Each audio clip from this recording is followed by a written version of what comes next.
3월 8일 한절 묵상의 하늘길교회 최낙승 목사입니다. 오늘 나눌 말씀은 에베소서 2장 8절 말씀입니다. 너희는 그 은혜에 의하여 믿음으로 말미암아 구원을 받았으니 이것은 너희에게서 난 것이 아니요 하나님의 선물이라. 아멘. 찬양 인도나 설교로 예배를 섬기다 보면 아쉬움이 자주 남습니다. 이 부분을 조금만 더 준비했다면, 또는 저 부분을 조금 더 자연스럽게 했다면 좋았을 텐데 라는 생각이 듭니다. 특히 사역을 처음 시작할 때에는 이러한 생각들 때문에 괴로움을 느낄 정도였습니다. 예배를 드린 후에 은혜가 남아야 되는데 아쉬움이 더 크니 뭔가 잘못되었다는 생각이 들었습니다. 심지어 모든 것이 준비한 대로 되었을 때에도 그런 마음이 생기니 이것은 하나님께서 기뻐하시지 않는 모습이라는 생각이 들었습니다. 지나고 보니 사역자들이 이런 생각에 빠지는 이유는 잘못된 기준을 가지고 사역을 평가하기 때문입니다. 그래서 계획대로 되지 않으면 낙심하기도 하고, 반응이 좋으면 예배가 은혜로웠다고 성급히 판단합니다. 오늘날 우리의 교회 문화는 이런 식의 평가에 너무 익숙한 나머지 사역자들조차도 뭐가 잘못인지 인지하지 못하는 경우가 많습니다. 사역자 본인이 만족했다고 좋은 사역이 아닙니다. 회중이 만족했다고 은혜로운 사역도 아닙니다. 그렇다면 좋은 사역을 평가하는 기준은 무엇이 되어야 할까요? 설교의 황태자라 불렸던 영국의 찰스 스펄전 목사님의 어렸을 적 일화입니다. 굳은 날씨로 인해 목사님이 나오지 못해서 한 성도가 갑작스럽게 설교단에 서게 됐습니다.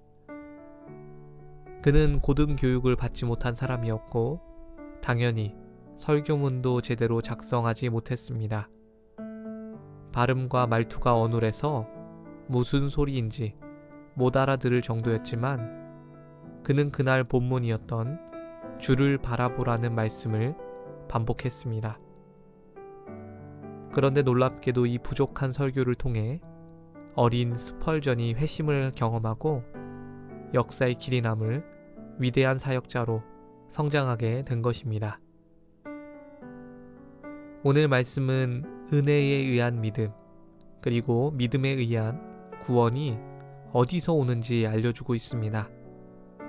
그것은 오직 하나님께 속해 있는 것이죠. 이 말씀에 따르면 구원의 은혜는 사역자의 역량이나 예배 디자인, 훌륭한 음악, 분위기에서 나오지 않습니다. 그렇기 때문에 엄격히 말하자면 그러한 것들이 주는 성취감이나 인간적인 감동은 하나님께서 주시는 은혜와는 다른 것입니다. 하나님께서 주시는 은혜는 사람이 만들 수도 또 줄 수도 없는 것이기 때문입니다. 그것은 오늘 말씀이 말하는 것처럼 하나님의 선물입니다. 그렇기 때문에 사역자들이나 성도들은 은혜의 주체가 아니라 좋은 통로가 되기를 힘써야 합니다. 저와 여러분들이 믿게 하는 것이 아니라 하나님께서 믿게 하시는 것입니다. 우리들은 그 믿게 하시는 하나님을 전하는 통로 그 이상도 이하도 아닙니다.